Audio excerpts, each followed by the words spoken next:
What's going on, my guys? We're back with the Late Stoppage podcast, episode 11. So, I hope you guys were able to catch episode 10. I'm your co-host, Jerry Jig. I'm here today with Mr. Ian Green of Top Boxing News. Ian, what's going on today, man? Nothing much, Sean. Bit of a busy day, so I'm excited to sit down and talk some boxing, man. Yeah, and today's episode, we're going to be focusing on Jaron Ennis. He looked really good on Saturday. It's a lot of things to kind of touch on and unpack here. Last episode we focused on I can't remember. Ian, help me. Shakur Teo. Was it? I'm pretty sure that might have been. No. Was it Canelo Crawford? Were we past that? It wasn't Shakur Teo, was it? No, it wasn't. It was Jake Paul? Yeah, it was Jake Tank. That's what it was. Okay. So let's cut all that out, man. We've been recording a lot, kind of. We've been trying to do these twice at a time now, so we did record Shakur Teo last time, but anyways, today we're not talking about Shakur Teo. We're talking about Jaron Ennis. Made his big splash at 54. I've touched on it a bit today on YouTube, and I've been talking about it on TikTok for a while. I want to hear what you got to say, Ian. I really want to hear what you think on this. When Jaron Ennis stopped Lehman won, well, what you got to say? I mean, it's kind of what we expected, right? I mean, the big talking point with this fight is that he's, no disrespect, but he's fighting Luis Lima, who, I don't know what level we want to put Lima at, but I think everyone leading up to this fight could agree, come on, like, what are we doing? Like, we're still not fighting the top guys, talking about Jaron Ennis here. Yeah, he did what he had to do. He did what he should have done.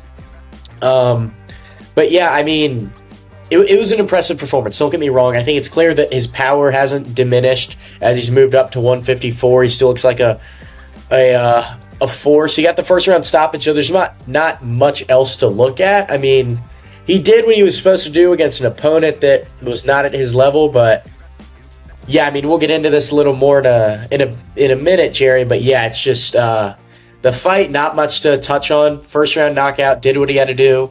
Great, but we'll get into it a little more. But this competition better pick up from Boots. Okay, first, two things. Drink of choice today. I'm going with just a sweet tea, man. Sweet tea, Chick-fil-A. Just the water. Water, okay. Bit of a change for both of us today. And what's the kid's name again? Wisma? I think it's Uisma or Wisma Lima. I'm probably pronouncing it wrong. I don't know. Okay. Lima. We'll stick with Lima. Yeah, Lima. It gets to a point where it's like, Ian, I don't like the way you're saying he did what he was supposed to. A first round stoppage, Ian, cut the kid some slack. That's impressive. You weren't expecting that. He wasn't supposed to do that. He's supposed to dominate him with 90 seconds. Ian, cut the kid some slack, man. Come on. Yeah, you're actually right. You're right. I don't think I ever dropped an official prediction on this one, but I probably would have said round 4 to 6. So yes, first round stoppage is impressive. It's just another placeholder for me. You know what I mean? It's another, when we're looking back on the resume of Boots Ennis 10 or 15 years down the line, we're going to glance over this one. And I'm tired of it. And I think Boots is tired of it as well. He made it clear that he wants to be fighting the top level at 154 now. And you're right, Jerry. A first round knockout is impressive. I will give Boots credit for that. But I don't know. I'll give him credit, but again, I'm just really heavy on right now that I want to because he's said it in the past. He said, I want the big names, whatever. And now he's 35 fights into his career, undefeated, and he's fighting Lima, as we said. So a first round stoppage is impressive, but man, Jerry, I can remember back in 2021 going over to my friend's house watching fights. I remember telling him back then that Jaron Ennis is the next guy. I'm not trying to toot my own horn here, but I'm telling you, I've been on Jaron Ennis. That's exactly I am doing that. The first Jaron Ennis fight I watched was Sergey Lipinets. That was back during COVID times. And if we're being real here, Lima's not that Lipinets now is not the fighter he was when Boots fought him. But I think if we're comparing Lima and Sergey Lipinets, we're about the same level at the time Boots fought him. Yeah. So I'm just like I've been on Boots for a while, so I'm just ready to see that jump in competition. But yes, the first round stoppage is impressive, and it's reassuring me that Boots is the heir to the American boxing throne. But I'm ready for these next opponents, man. I'm ready for him to really prove it on the biggest stage. Yeah, man. I think a lot of people are unfair with Jaron Ennis. I want to see him do more and fight a bit better opposition as well. But I think there's a handful of guys who maybe aren't pushing themselves or aren't able to get the fights, the fans are looking for. We kind of let them slide by. I think fans are a bit hard on Boots Ennis right now, right? How many years? I know it all goes back to Tank with me, but how many years has Tank been giving us a Rolly, a Barrios, Isak Cruz, a Hector Luis, and we were like, oh well, that guy was good. He wasn't good. He just fought Tank, but that's neither here or there. My point being here is, I do want to see him step up in opposition, but cut the kid some slack. It's kind of typical. It's quite common for somebody to jump a division, get a tune-up, right? I know you guys have been spoiled with Noya in a way because he's a beautiful fighter. Terrence Crawford is a beautiful fighter, and those guys jump up and they fight number one guys, unified, pound for pound. They're special. Jaron Ennis isn't. I'm not saying he's not special, but he's not. Don't hold him to that standard of Noya, Terrence Crawford, right? Even Junto Nakatani. Junto's jumping up to 122. Ian, correct me if I'm wrong. His next fight's at 122, and it won't be against the number one guy. I don't know who it's against, but he's taking a minor tune-up before he gets into that big guy, right? Yeah, it's against Sebastian Hernandez, who's Mexican guy who's 20-0, but I don't think he's really fought any competition of note. So you're correct on that front, yeah. Yeah, so, I think, like I said, Noya and Terrence have spoiled a lot of you fans to believe that, okay, if you're as good as you say you are, jump up and fight the absolute best guy immediately. That's not going to happen. That's all I really have for Boots Ennis in the present tense of who he is today and what he has done in the past. Ian, unless you got anything else, I want to talk a bit more about his future. 54, we could touch on how he looks at 60 because he's a big guy. And I mean, Ian, let me ask you this. Jaron Ennis ceiling, when Jaron Ennis hangs it up, right? His ideal, ceiling for you, what would they say? 3-division, 3-time undisputed. What would that say? If I'm gonna be a little bit ambitious here, probably. But I am very high on Jaron Ennis. So he's a champ at welterweight. He's been a champ at welterweight. So I think he will become a 4-division champion. I'm pretty confident in saying that. 75, I don't know. That's really tough to tell right now, but I think he can accomplish becoming a 4-division champion. Now, if we're talking undisputed, I think he could be a 3, but I'm going to sit here right now and tell you I think he will be a 4-division champion, 2-division undisputed champion. But there are the thing is with this talk, there are so many ifs. Like to be a 4-division champion, like I'm saying, he's already done it at welterweight. He's got to be champ at at super welter and then middleweight and then super middleweight.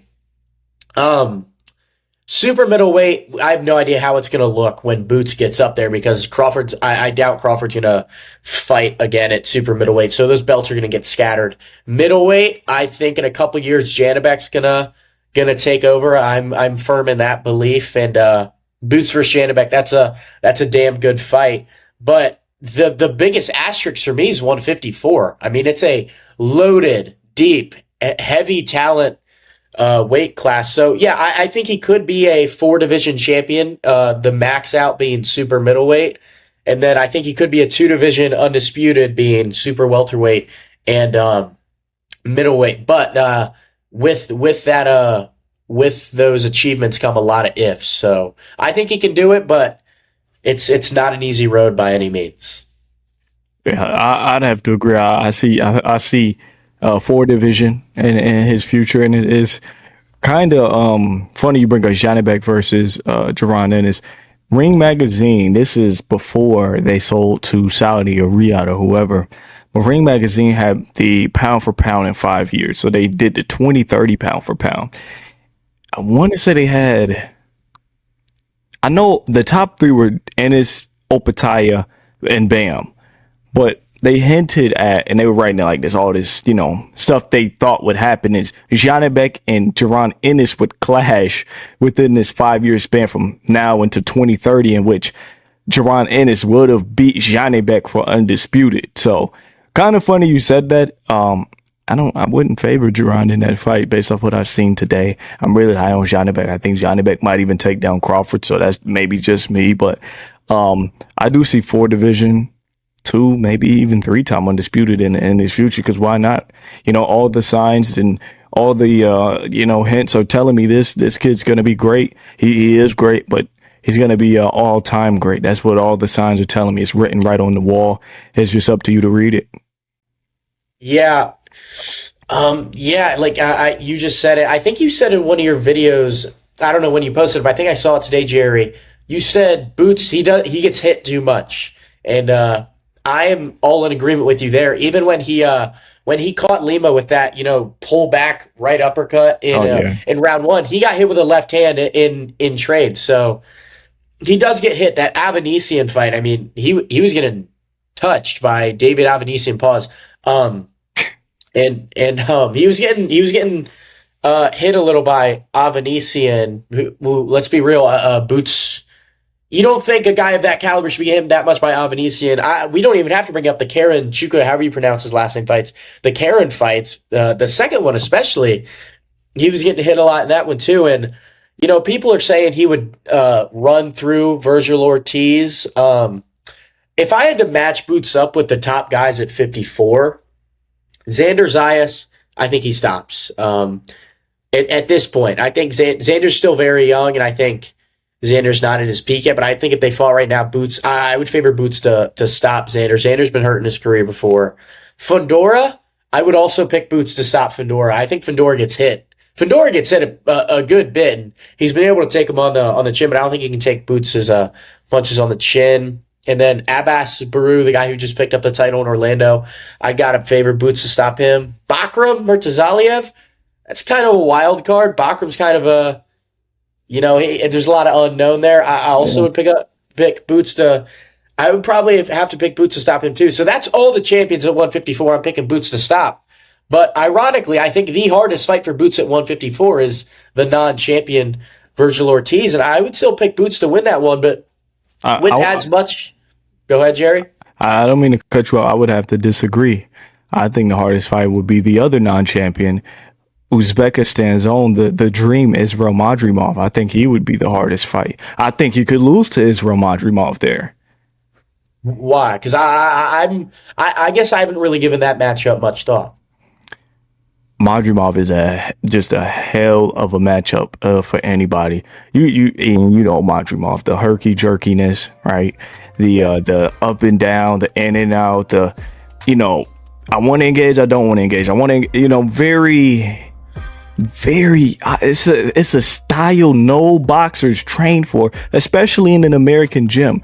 I'm not a boxer. I've never boxed and tried to make it as a career, but typically when I see these guys train, they're not training for that type of style, right? They're not training for this up and down, all this lateral movement, and that stuff is out of the blue, man. They're not teaching that in American gyms anymore. And Terrence Crawford got by him.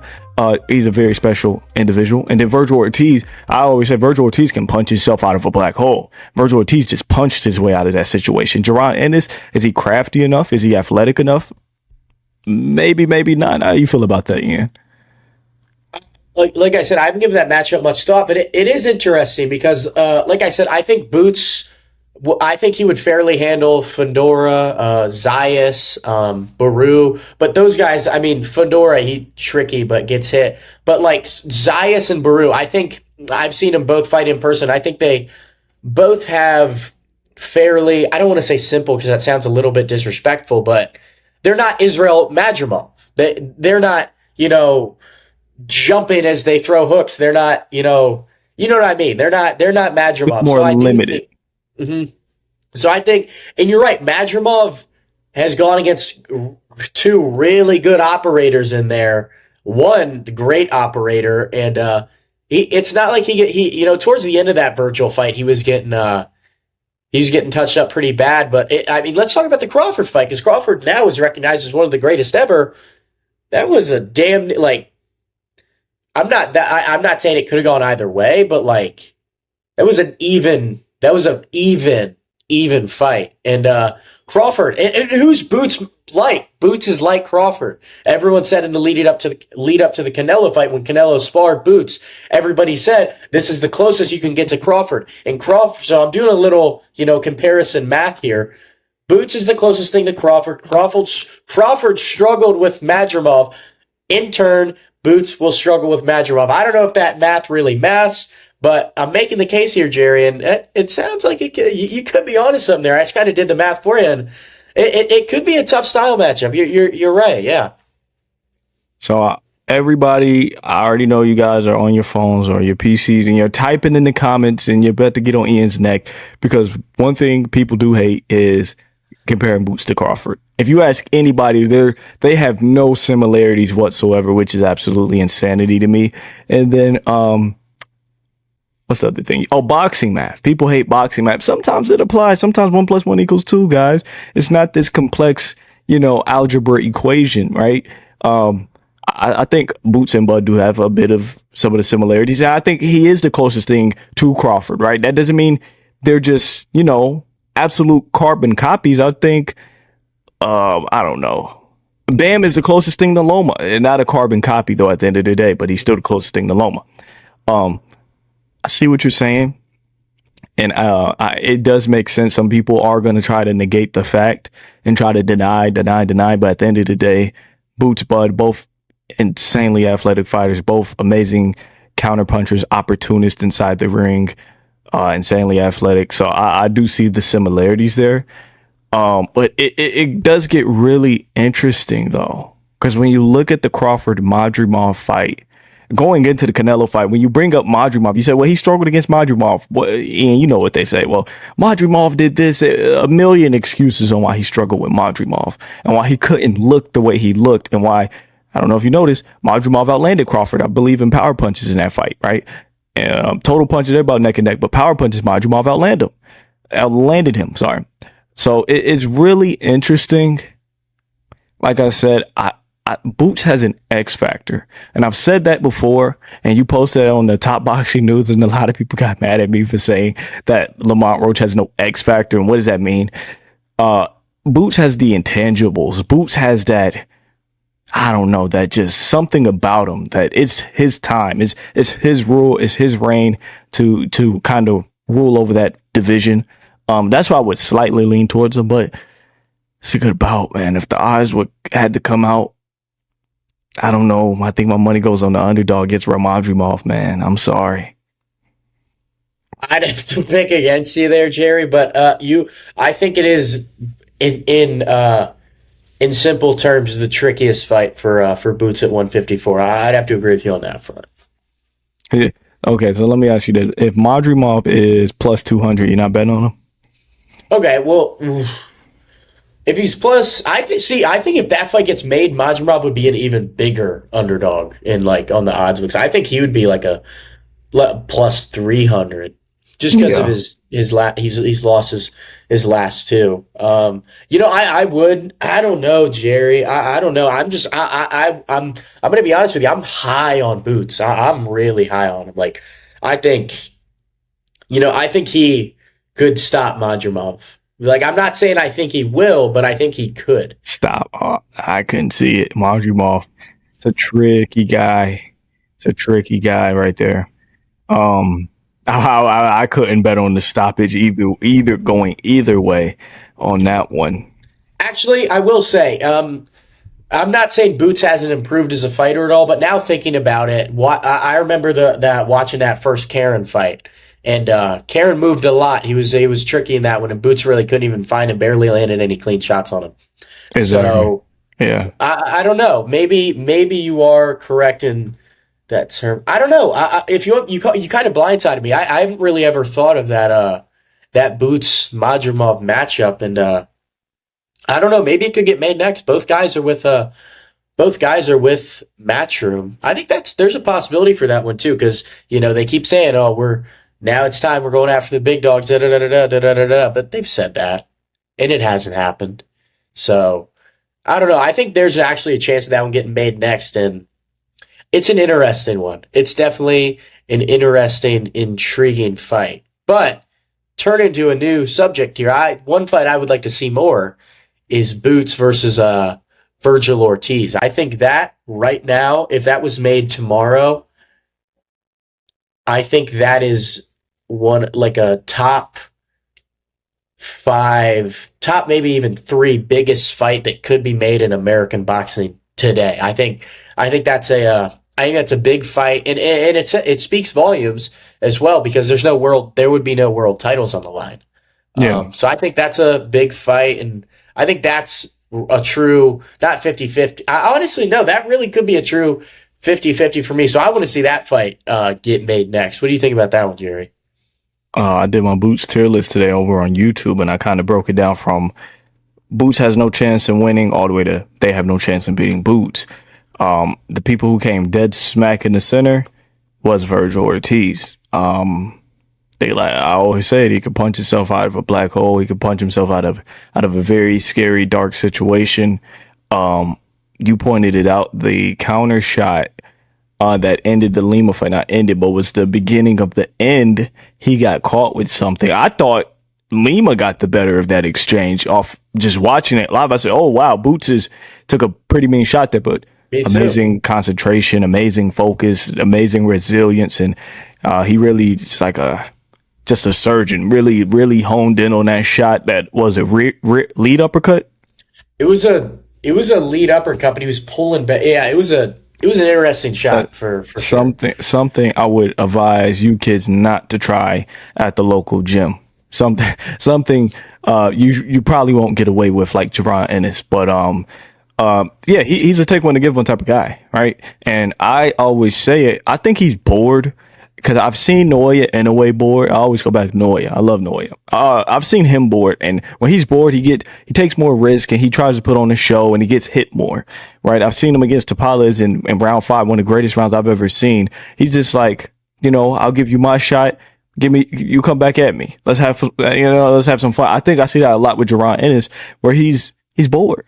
Go watch the Evanesian fight. He's sitting there and he's just like, come on, hit me, I'll hit you. So Jaron Ennis, when I'm looking at him, the physical entity of Jaron Ennis, I think he has the traits and attributes to be way better defensively, but I can't say that quite yet until he really shows me. Noya Inoue showed me against Stephen Fulton, right? Terrence Crawford showed me against Errol Spence. I think those were 2 fighters who get hit a bunch, but when it was time to show me, they showed me. Jaron Ennis hasn't showed me. If he lets these boring fights or this boredom overtake him and it becomes a bad habit, Virgil Ortiz, man, Virgil Ortiz, the guy is cracking.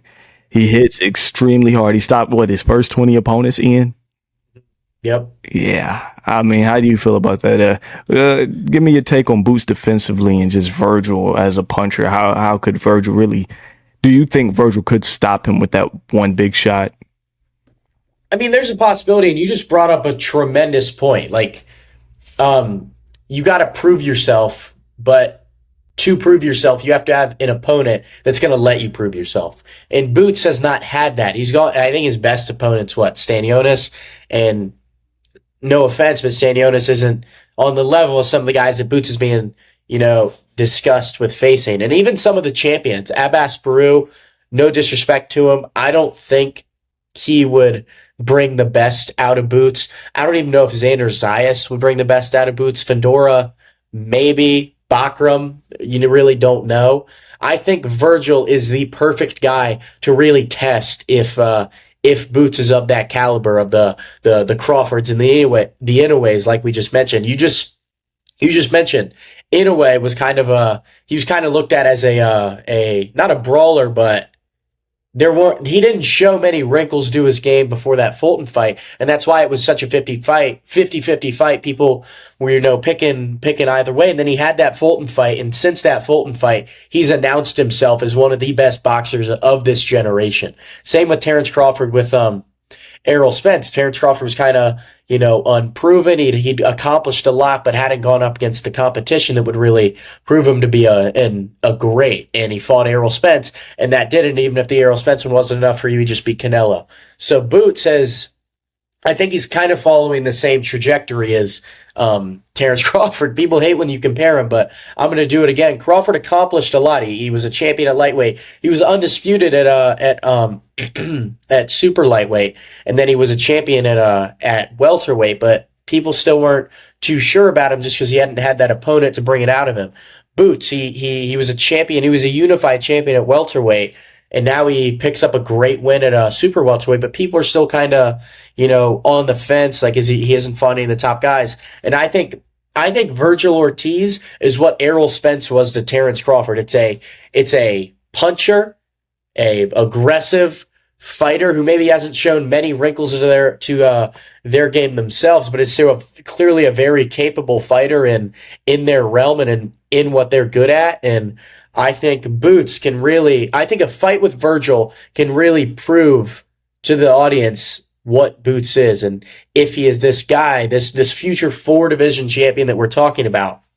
And in turn, I think it could kind of serve as the same thing for Virgil. Virgil's a guy who's, he hasn't been a world champion, but you can argue he has a better resume than Boots, fighting guys like Israel Madrimov. I don't think Boots has a guy on his resume who compares to Madrimov. And yeah, I think in long story short, I think a Boots Virgil fight serves as a perfect test to see which guy is going to cement themselves as a great of this generation. Yeah, absolutely, man. I'm a big comic superhero guy. Ian, you ever watch The Dark Knight? No. Christopher Nolan, 07? No. You didn't watch the new Batman vs. Superman, none of that? No. Point being, I'm a big superhero guy. Yeah. And sometimes, you have a character like Superman, Batman, whoever, and you could tell they're really great heroes, but sometimes they really need that villain to bring the best out of them. Dark Knight. I think we've seen the best of Christian Bale, one of the greatest actors, probably the greatest actor. We've seen the best of Christian Bale's Batman when Heath Ledger Joker came, and we see the best from Superman when we see a Darkseid or Doomsday. And it's this parallel where both of these guys, and there's so much, what's the word? Not tenacity, animosity and tension between the two. And they're running parallel to each other, but they're slowly getting closer and closer. And it's, we always have these guys kind of paired together. And then one day they got to just come together and everything's going to explode.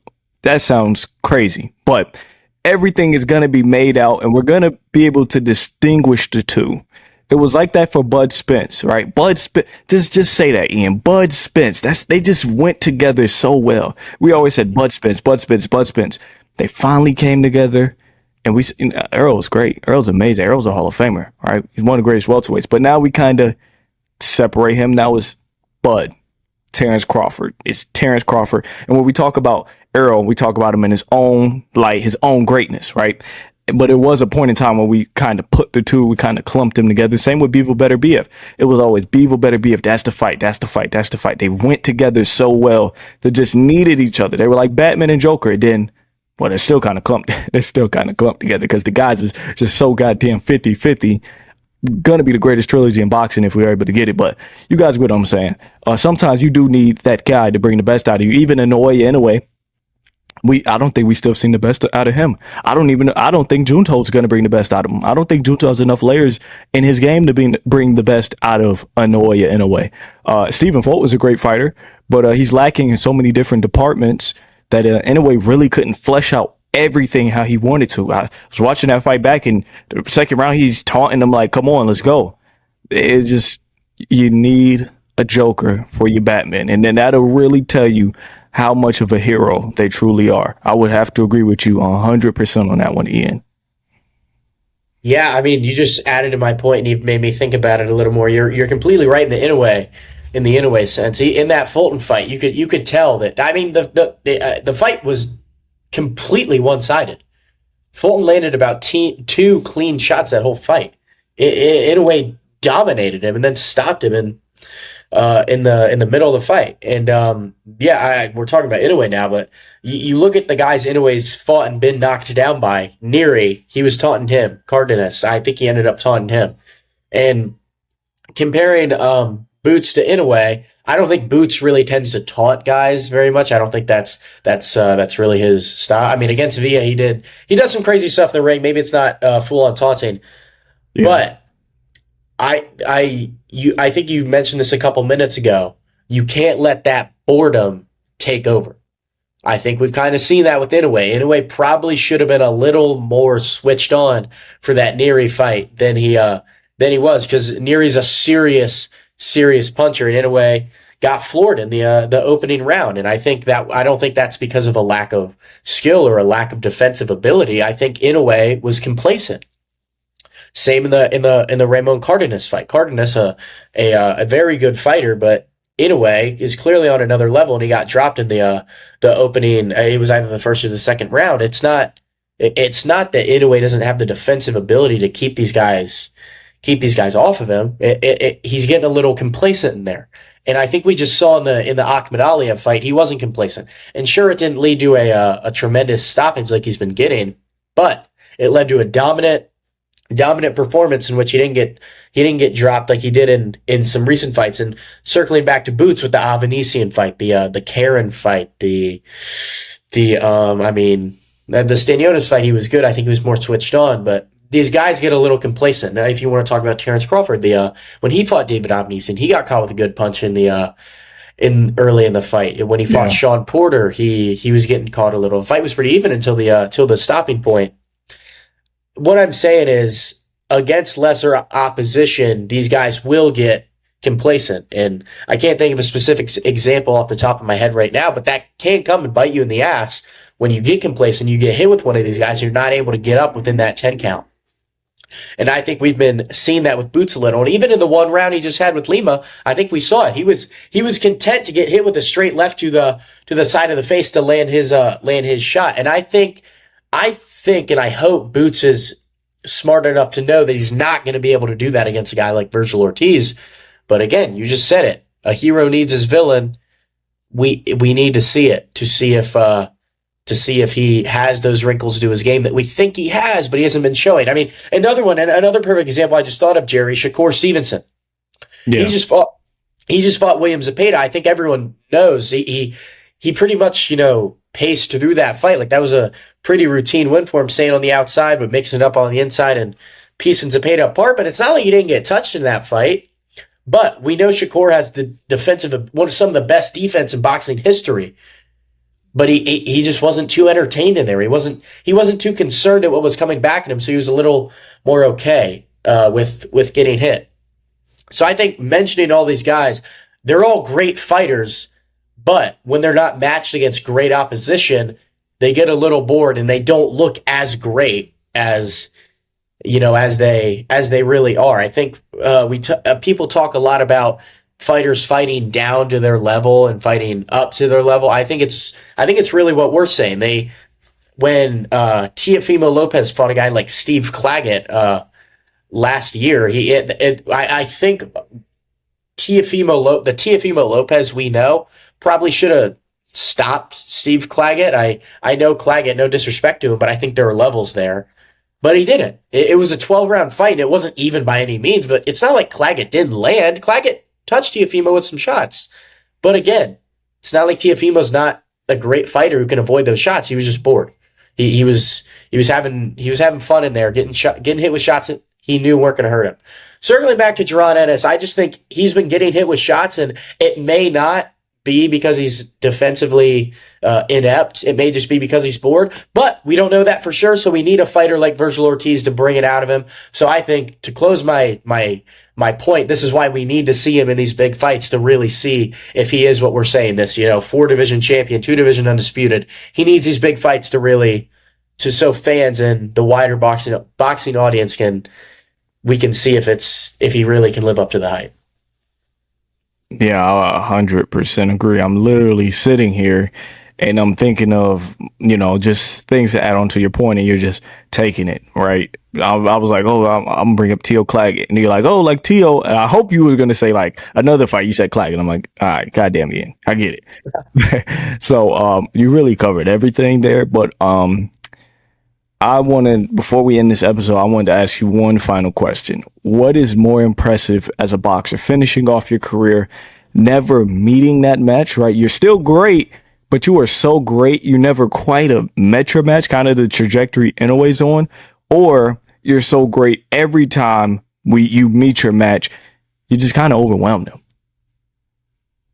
The latter, meeting your match and overwhelming him. I think we can point to Inoue with this. Like, everyone before the Fulton fight was saying, "Oh, he's finally fighting a real, he's fighting." But that wasn't his match. That wasn't. It wasn't. We're we're not saying it's his match, but at the time, we can all agree before the fight we were saying it was his match. We were, but so it comes to the point where like do you think Errol Spence was Terrence Crawford's match? Unfortunately, yes.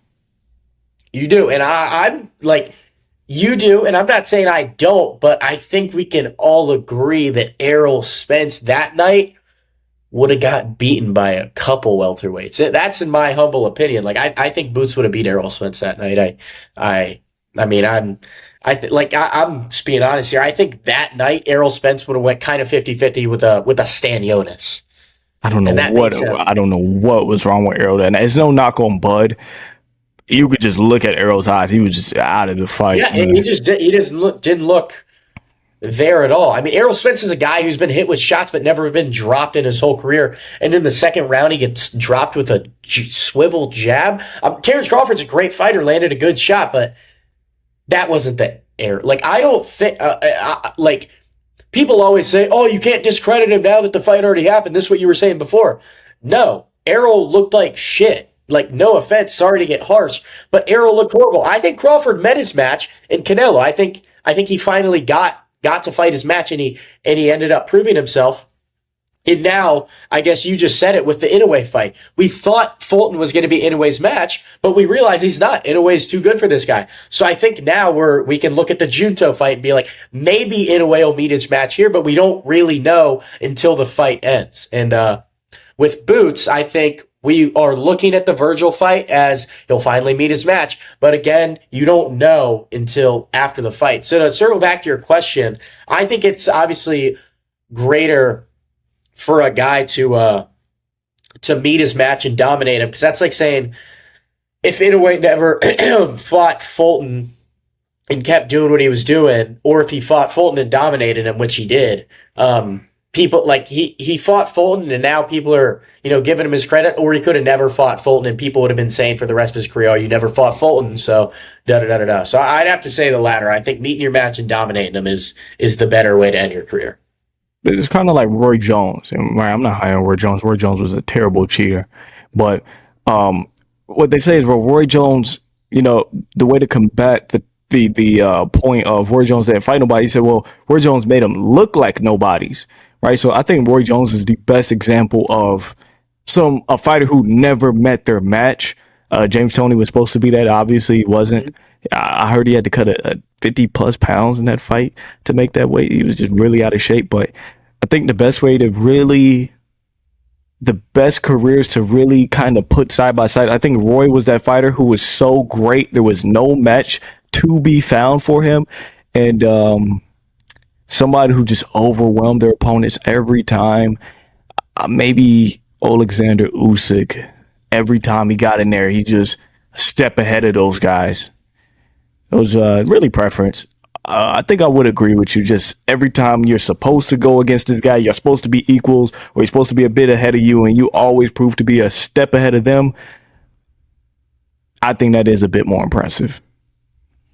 So do you think when Terrence Crawford fought Errol Spence, if it looked more of a 50-50 fight with Crawford edging it out, like pretend the Canelo fight never happened and Crawford retired after Majmov, do you think if Crawford went more life and death, not life and death, but that fight played out as a 95-5. Like, Yeah. you know what I mean? But do you think if that fight would have went more 55-45, Crawford would get more respect? Do you think so?